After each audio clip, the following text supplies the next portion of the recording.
Welcome to the Exponential Era Webcast. Our guest today is Ron Peterson, and I'm going to let Michael introduce him. Well, good morning, David. Good morning, Ronald. Ron is it's just a real pleasure to introduce you.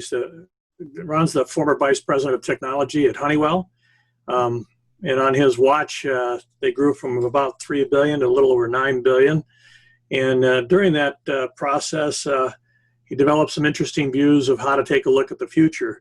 By background, Ron is a PhD in low temperature physics, spent a little time at Caltech, among other places, and it's been a pleasure to work with him at the Technological Leadership Institute at the University of Minnesota over the years, and to discover more and more about how Ron looks at the future.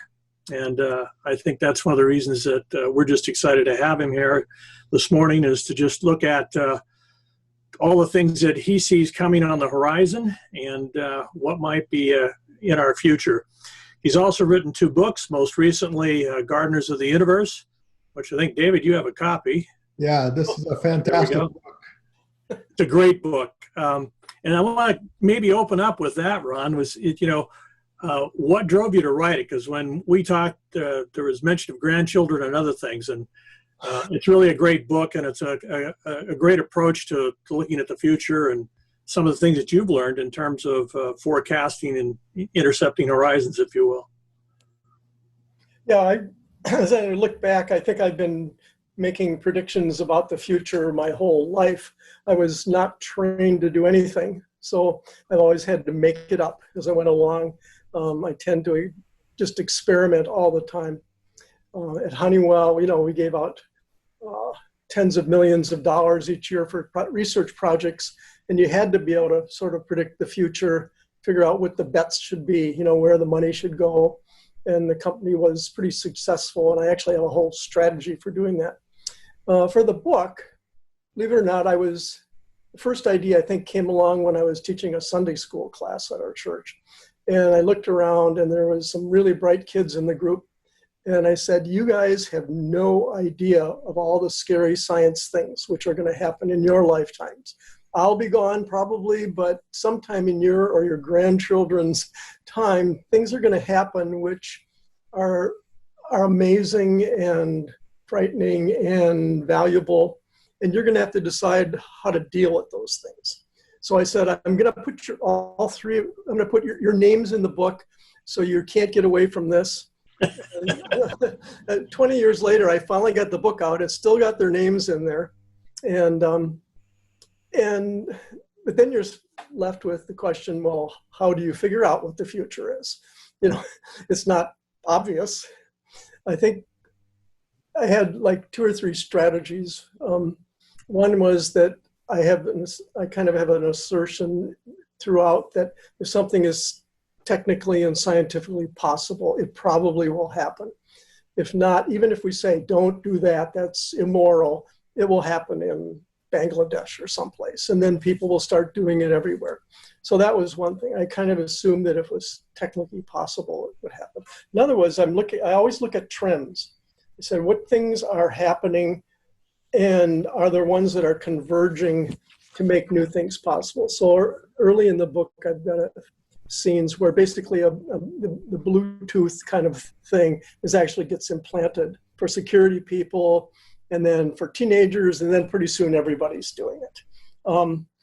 And I kind of thought all that up before the Bluetooth things were around. So it was kind of a prediction that the voice recognition and understanding will get better and better in my Alexa and Siri. Alexa, quiet. Anyway, are getting stronger and stronger. Sorry, I'm not sure. There you go. Unrehearsed, perfect. and that devices are getting smaller and smaller, and Google is getting smarter and smarter. And pretty soon you'll be able to just say, call my wife or call home, or I want to know about this, and this thing can start talking to you, and it will be able to sort through what you need. So that's the first prediction in the book.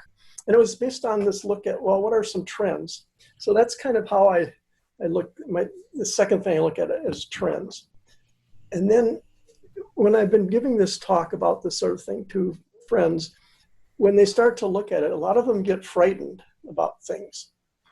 Somewhere in the middle of the book, it becomes possible and likely that people will start designing their children. Will have the ability to, first of all, get rid of disease, and they'll start changing the gene line.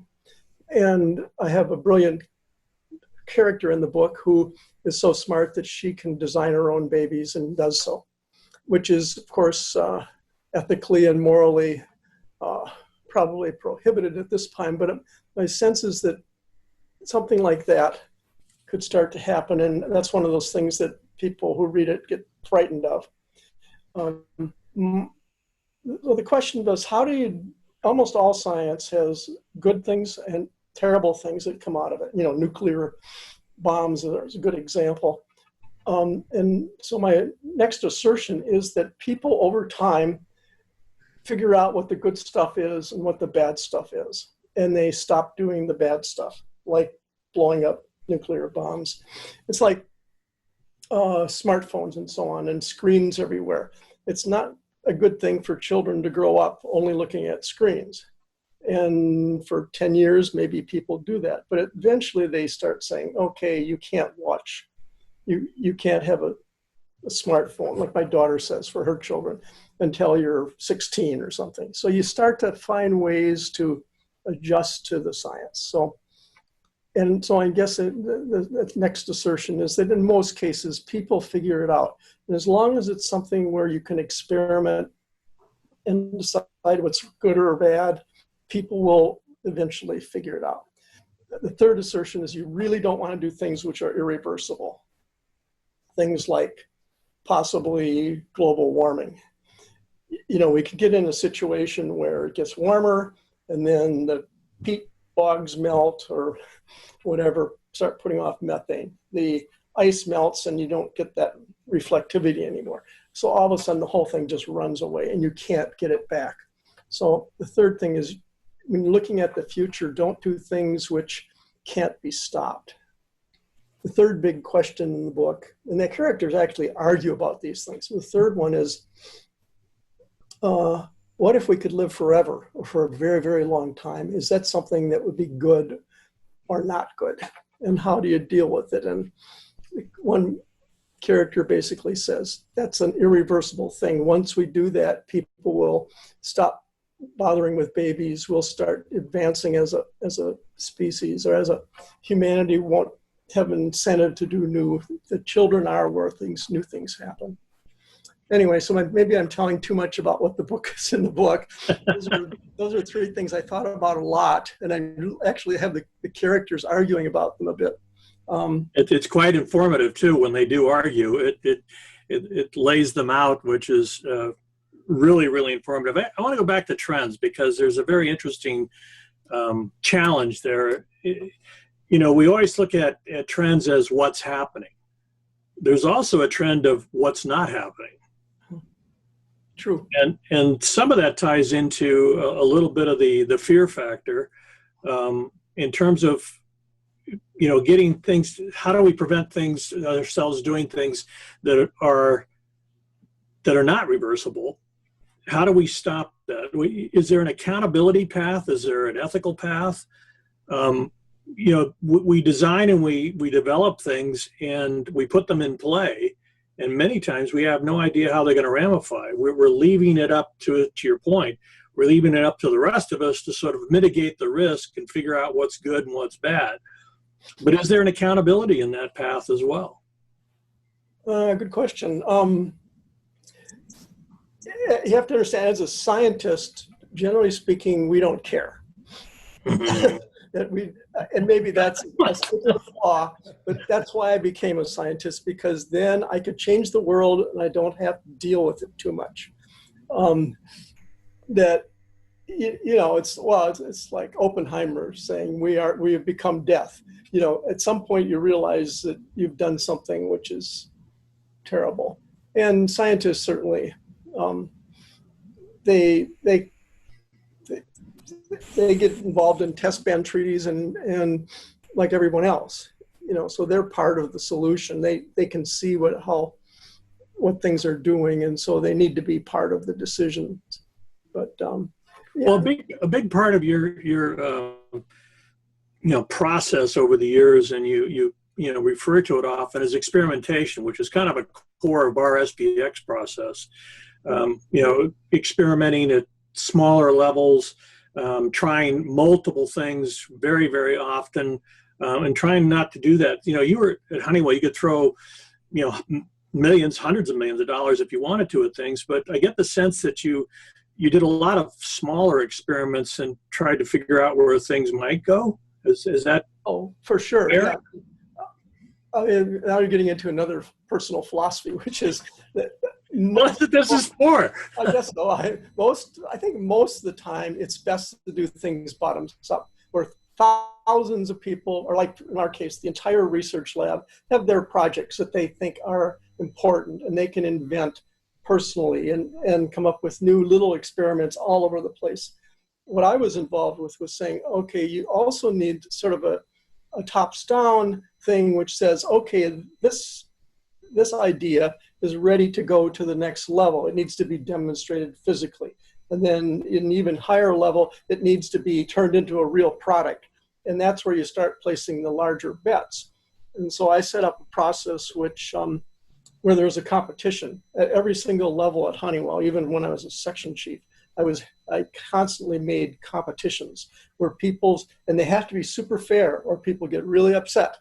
It can't be, you're nobody can have their thumb on the scale. I mean, this is kind of like government. If it's being done for all your cronies, then people will figure that out after a while. But if it's being done in a way that, I think DARPA does that, they try to look for really good ideas, and they have competitions, and it's pretty unbiased, and you got to do it that way. So I have a whole system by which it's done fairly, and it was done in front of everybody, and everybody understood the process. But that's how I made the larger bets, and it wasn't just my decision. It was mine and the CEO and a lot of other people. Yeah, that's a great way to drive innovation. So, yeah. Ron, in your book, you talked about a lot of different fascinating things. You even predicted a pandemic. So, are you, in general, optimistic about the future, or what do you think is going to be our ability as humans to deal with all these fast technological changes that we're experiencing today? Well, let me kind of answer your question. I've actually read many books about evolution over the last 6 billion years or however long, and it's always gone in spurts. There's been generally a whole bunch of things happen, and then the better species do well, and then suddenly there's something like a comet, or an asteroid hitting the Earth, or super hot times or super cold times, which wipes everything out, and you start over. And so there's been, I think, 5 major mass extinctions, but they're always followed by incredible creativity and new stuff that comes out. And so one of the ideas in the back of the book is that the next century is a time where evolution will speed up.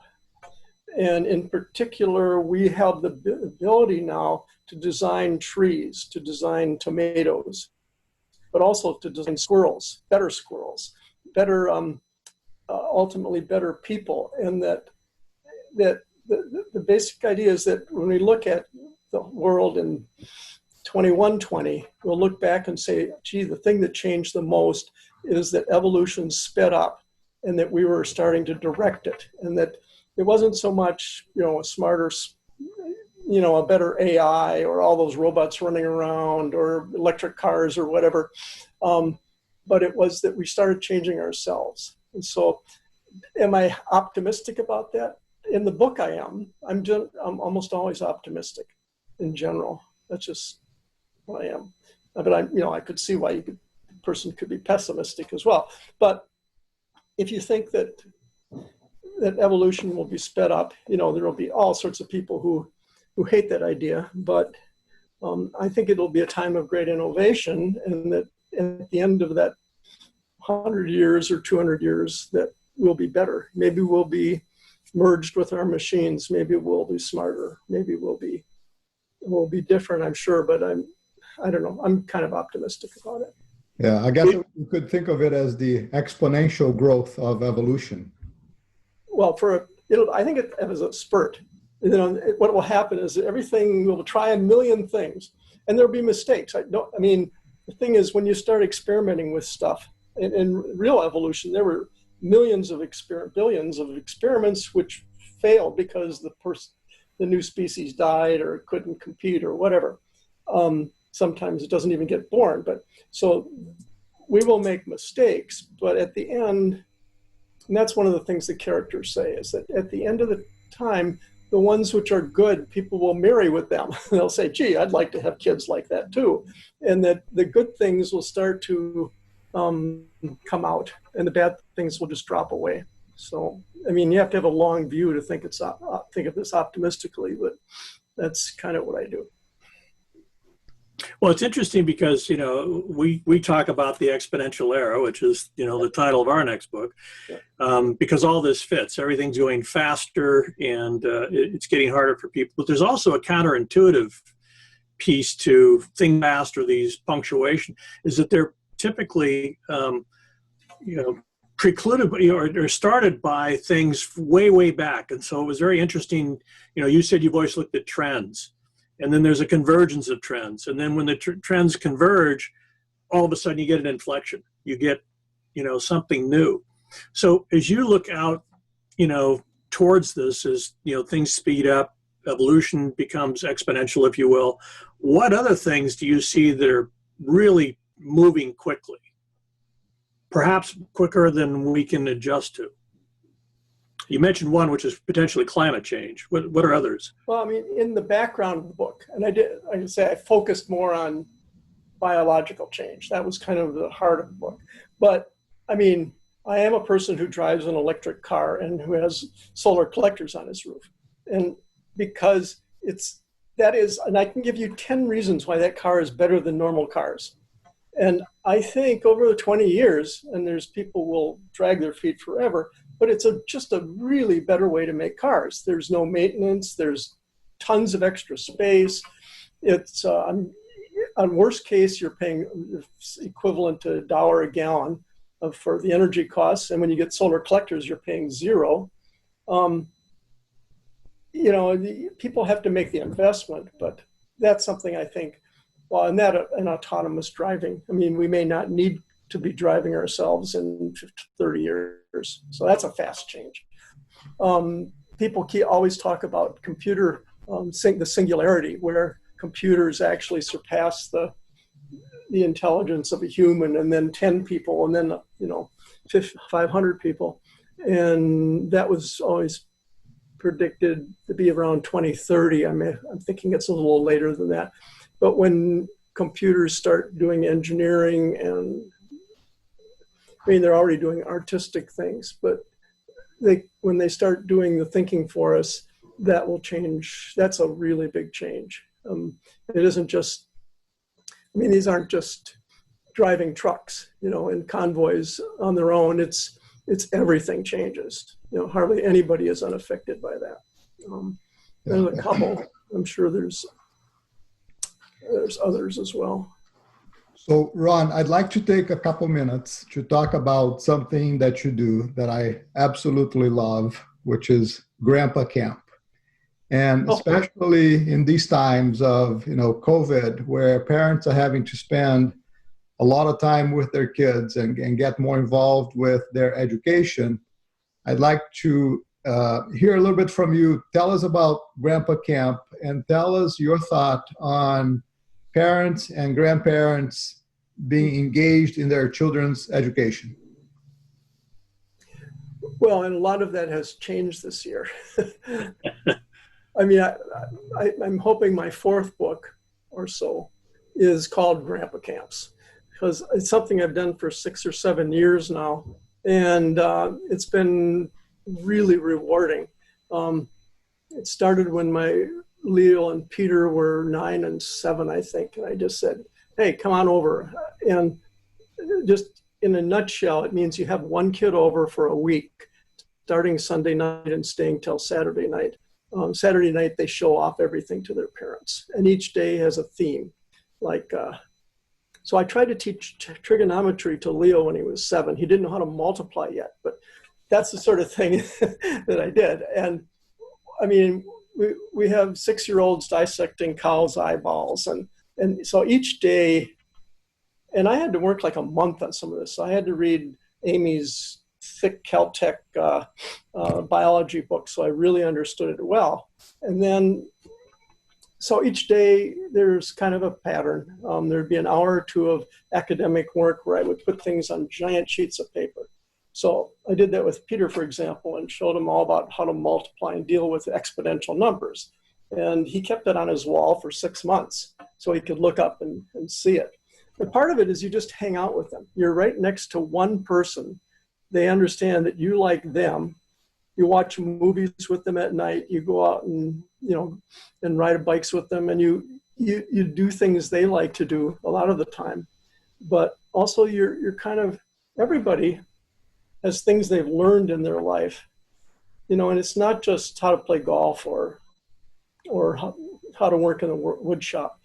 And maybe I'm a little weird because I have like at least 20 skills. I know how to run a company. I know how to, so one day is finance. And so a typical example would be, we would start with saying, well, what is a check? What is a credit card? What's good about it? And whatnot.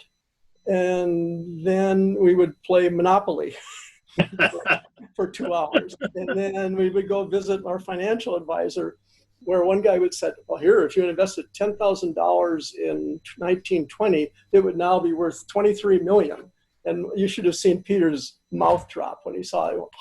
And he kept that sheet of paper for months. So, each day is sort of a special topic. And then you choose movies and things which make it fun. And at the end of the week, I actually made them write their own 5-year strategic plan. So, and they had to put it on PowerPoint, and they had to say, I want to go to England and I want to visit these places. And here's how much money we're saving for my college education. And they learned how to do exponential curves. And then they would draw the cost of the college, and they could say, okay, I'm still short by 50%. And they had to show that on one of their slides in their presentation. So, it's amazing what you can teach kids. If it was like music, I'd always come from a scientific point of view. I don't know if you're interested in all these, but they're just super fun. So like in the morning, we would start by listening to 20 different music things and having them rate them. Well, everything from jazz to classical to rock music. And then we would switch and we'd say, well, why does the C sharp sound different on every instrument or whatever? And so we would talk about overtones. And then I had a little device where you could hear the sounds and you could see the overtones so they could get the feel for it. Then we went and visited a music teacher who let them play a harp and a violin and a piano, and we checked out all of them overtones. And she taught them what all the different Latin or French words were on music scores, where that came from, and gave the history of the music. I don't know, so that's a typical day, and then we would do things. So we'd go out to a restaurant where it was all really a fancy restaurant. We forced them to wear a suit coat and order something they'd never had before, and they forced them to talk to us, not just eat. It was, so you're kind of helping them grow up. And I asked Peter just the other day, do you remember any of the physics I taught you? Because he's now finally getting a physics class. And he's like, no, I can't remember any of it, but I'm sure that it's still there. Yeah, I'm sure it is. Buried away, and if nothing else, he knows that it's important. Yeah, right. Anyway, so that's Ron, we have come to the end of our time frame here. But before we close, do you have any final thoughts, especially regarding, how do we deal with exponential change? How do we deal with the convergence of technologies that are driving, in a way, a little bit of chaos in our world, but also opportunities and risks? What are your final thoughts on that? Well, I like what you guys are doing in terms of actually looking at the problem. There's always a certain amount of luck involved. I mean, you never know that there's going to be a coronavirus hitting for sure. I mean, it might come, so you have to prepare and plan. But I don't know. A lot of people are getting left behind. That's part of the problem. Mm-hmm. And maybe that number will get bigger and bigger. It's, for me and my grandkids, I try to make them, really contributing, involved with what the world is now, with all these details and all these trends, and so that they're ready to deal with it. But a lot of people just sort of have flicked out and said, yeah, I don't care. I need to get a job and make sure I have food. And so there's going to be, I kind of see more and more splitting of, and it's not just, even within the US, but it's also within all the countries that don't have the ability to deal with this sort of stuff. My other book I didn't mention yet is I'm writing a book about a guy who emigrated from Liberia, and just his whole life and what it was like there, just so different from what ours is. So we need to somehow, I don't know, the world is what it is. But good luck with you guys. We're on the right track, but who knows if we're fast enough. Yeah, I know. It's amazing. Anyway. Fascinating, Ron. Always a great discussion with you. Thank you so much for being here with us today. Really, yeah, we'd love to have you back at some point. You've got a whole nother set of things that you're working on too that we'd love to get after, like Gardners and things like that. So I didn't talk about the garden. That's crazy too. But yeah, and I've done hour-long talks just on electric cars and solar energy. So yeah, I've got a lot of stuff buried away. Anyway, thanks a lot for the opportunity. I really appreciate it. And thank you. thank you.